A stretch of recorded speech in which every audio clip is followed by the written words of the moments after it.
이제 우창은 닥프를 하고 있는데 네. 저렇게 잘 나가는 채널을 하고 있는데 우린 지금 뭐 하고 있는 거지? 이런 콘텐츠 만들 힘이 하나도 없을 거잖아요. 그런 것 치고 너무 콘텐츠가 자주 올라오고 계셔가지고 네. 그런 생각을 하고 있지 않다는 거를 확실하게 알겠네요. 아, 정우성. 무슨 정우성인지 모르. 우리는 닥터 프렌즈. 안녕하세요. 네, 닥터 프렌즈입니다. 네, 제가 오늘은 저랑 같은 농구 동호회 MD라고 있거든요.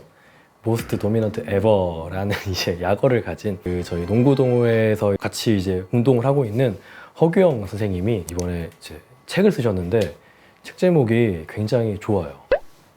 나는 왜 자꾸 내 탓을 할까? 아마 많은 헬프님들이 여러 가지 사건들 속에서 자책을 하는 좀 그런 것들 때문에 스트레스 받고 이런 게 있을 것 같아서 제 친구인 허규를 모시고 이렇게 좀 이야기를 나누면 좋을 것 같아서 오늘 좀 이 시간을 마련했습니다. 네, 안녕하세요. 정신건강의학과 전문의 허규영입니다. 이렇게 닥터 프렌즈 나와서 인사드릴 수 있어서 너무 영광입니다. 네, 저희 그 같이 농구하는 이제 사람들이 제가 들어온 지도 벌써 한 5년? 맞네. 네, 5년 정도 이렇게 돼가지고 꽤 오래 했는데 거기에서 꼭 해달라는 멘트 중에 하나가 뭐 무슨 정우성 무슨 정우성인지 모르겠는데 네. 앞에 어떤 칭호가 붙는 정우성이라는 멘트를 꼭 해달라고 네. 그 나이 30, 40대 그 아재들이 그렇게 좀 성원을 해가지고 제가 이렇게 네. 간단하게 멘트 드리고요. 요건 좀 네. 잘라주셨으면 좋겠습니다. 이거 아시면 우리 사귀는 거다.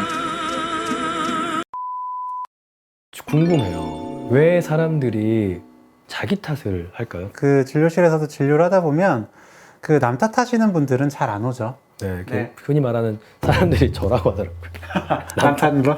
그래서 정신건강은 좋겠지만 사실 저도 좋은 건 아니기 때문에 자꾸 이제 반성을 하려고 하는데 저 같은 성격은 우울증이나 좀 이런 건 좀 오지 않겠지만 주변 사람도 좀 힘들 수 있고 자기 탓을 하시는 분들은 자기가 너무 힘들고 오히려 이렇게 병원을 찾아오시는 경우들이 많다. 맞아요. 네, 이야기하더라고요. 아무래도 그래서 좀 자책하시는 분들을 많이 뵙다 보니까 왜 자책하실까라는 좀 생각을 많이 했었는데 이게 결국에는 그 스스로를 잘 몰라서 자책을 하시는 것 같아요. 아, 자기를 잘 모르기 때문에 자책을 한다. 혹시 어떤 좀 그런 경우들이 있었을까요? 내가 어떤 사람인지를 알아야 목표를 세우고 계획을 세우고 할 때 나에 맞춰서 세울 거잖아요. 근데 이게 나에 맞는 계획이 아니라 주변 다른 사람 비교하면서 잘하는 사람이랑 비교해서 이제 목표를 세우거든요. 아, 그러니까 나에 대해서 과도한 기대를 하고 그거를 내가 충족시키지 못했을 때 자책을 하는데 이 과도한 기대라는 게 결국에 나를 잘 모르기 때문에 저는 좀 그렇게 하는 것 같아요. 그러면은 자기를 아는 방법 아니면 나에게 맞는 계획을 세우는 이런 게 있나요? 저는 기본적으로 계획을 세울 때 내가 실제로 하는 정도가 기준이 돼야 된다고 생각을 하거든요. 그러니까 만약에 우리가 공부를 해요. 공부를 하면 근데 우리가 계획을 세울 때 어떻게 세우죠? 수기를 보면서 공부 열심히 하는 사람 수기에 맞춰서 목표를 세운단 말이에요. 그렇다고 못하는 사람의 수기를 볼 수는 없잖아요. H당 쪽 그분들 수기는 올라와 있지도 않잖아요. 맞아요. 좋아요. 근데 그 사람들은 정말로 대단한 사람들이기 때문에 수기로 책으로까지 나온 거잖아요. 그렇죠. 근데 그렇게 하고 못하니까 나는 이렇게 해서는 합격하지 못하겠구나 라고 자책을 하는 거죠. 저는 기본적으로 처음에 세울 때 수기를 보고 그대로 한번 해보는 거는 괜찮다고 생각을 해요. 그래서 한 며칠 정도 해봤는데 내가 요만큼밖에 못해. 그러면 기본적으로 여기에서 조금 더 하는 수준으로 계획을 세워야 된다고 생각을 하거든요. 네. 그런데 이거를 받아들이지 못하시는 거죠. 그걸 받아들여야 된다는 이야기네요. 네. 그러니까 수용하고 거기서 조금 변화를 하셨으면 좋겠어요. 사실 내가 비교해야 될 건 어제의 나고 네. 나는 여기서 좀 더 나아가야 되는 그렇죠. 방향으로 이렇게 해야 되는데 나와 맞지 않는 상황에 어떤 사람을 상정하고 하기 때문에 실망을 한다. 그렇죠. 또 자책이라는 게 타인과의 어떤 관계 속이라든지 또 목표가 있지 않은 상황에서도 어떤 뭔가 잘못되거나 이 사람이 좀 기분이 안 좋거나 이럴 때도 자책하시는 분들이 있잖아요. 다른 사람 기분이 안 좋을 때. 네, 뭔가 이런 것들은 또 어떤 그런 데서 자책을 하시는 건 책임감을 느끼기 때문인 거죠. 이 사람이 기분이 안 좋으면 내가 해결을 해줘야 돼. 이걸 내가 풀어줘야 된다라고 네네네. 생각을 하니까 그렇죠. 네. 혹은 내가 이 사람의 기분을 풀어줄 수 있어 라고 생각을 하는 건데 사실 상대방이 기분 나쁠 때 내가 아무리 해도 이 사람 기분이 안 좋아질 수도 있는 거고요. 이 사람 기분 안 좋은 건 기본적으로 이 사람 스스로가 풀어야 할 몫인 거잖아요. 근데 제가 잘못을 했어요. 네. 이거 내가 잘못했으면 그건 풀어줘야 되는 게 맞나? 내가 잘못을 한 부분에 대해서는 네. 적절한 죄책감을 가지고 네. 풀어주는 게 맞죠. 사과도 하고. 근데 이런 경우가 있거든요. 어렸을 때 부모님이 네, 아이들한테 좀 잘못하는 것 중에 하나인데 내가 뭐 밖에서 기분 나쁘고 안 좋은데 아이가 뭐 만약에 어질르고 잘못했어요. 네. 그럼 너 왜 이렇게 나 힘들게 해? 라든지 네가 태어나서 내가 이렇게 힘들게 사는 거야 라든지 이런 얘기를 들으면 부적절한 죄책감을 가지게 되죠. 부모가 가지고 있는 그런 힘듦과 어떤 나의 존재가 인과관계가 있는 게 아닌데 네. 거기서 이제 그걸 씌우면은 타인의 어떤 감정에 대해서 책임감을 갖고 죄책감을 갖게 되는 그런 상황들이 생기는 거네요. 그렇기도 하고 그리고 아버지가 되게 어머니를 힘들게 했어요. 근데 어머니가 나한테 계속 하소연을 하는 거야. 그러다 보면 나는 계속 어머니의 기분을 풀어줘야 되는 존재가 된 거잖아요. 그렇죠. 그런 데서도 이제 책임감? 그래서 어머니가 힘들면 자연스럽게 죄책감이 들 수도 있는 거예요.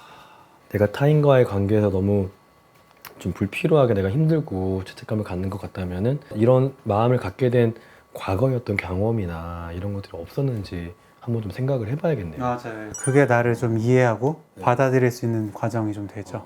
그럼 그걸 내가 이해하면은 죄책감을 갖는 게 타인과의 관계에서 좀 좋아질 수 있나요? 이런 일에서 상대방이 힘들어할 때 이 사람 기분을 풀어줘야 되는 건 뭐 땡땡 씨의 몫이 아니에요. 땡땡 씨의 책임이 아니에요라고 하긴 하거든요. 근데 과거의 나로부터 이게 이해가 잘 안 되면 그 말씀을 온전히 받아들이기가 어려워요. 그래서 내가 이러이러한 과정에서 이렇게 생각을 했구나. 근데 이건 부적절한 죄책감이야. 라고 해야 조금 더 받아들이고 변화하는데 좀 더 수월한 것 같습니다.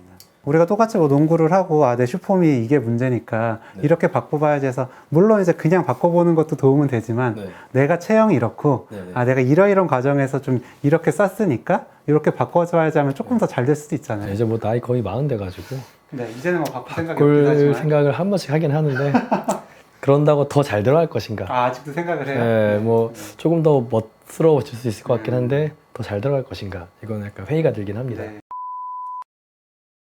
또 어떤 다른 경우에 좀 이렇게 자책을 하거나 이런 것들이 있을까요? 저는 기본적으로 비교하면서 자책을 많이 하는 것 같습니다.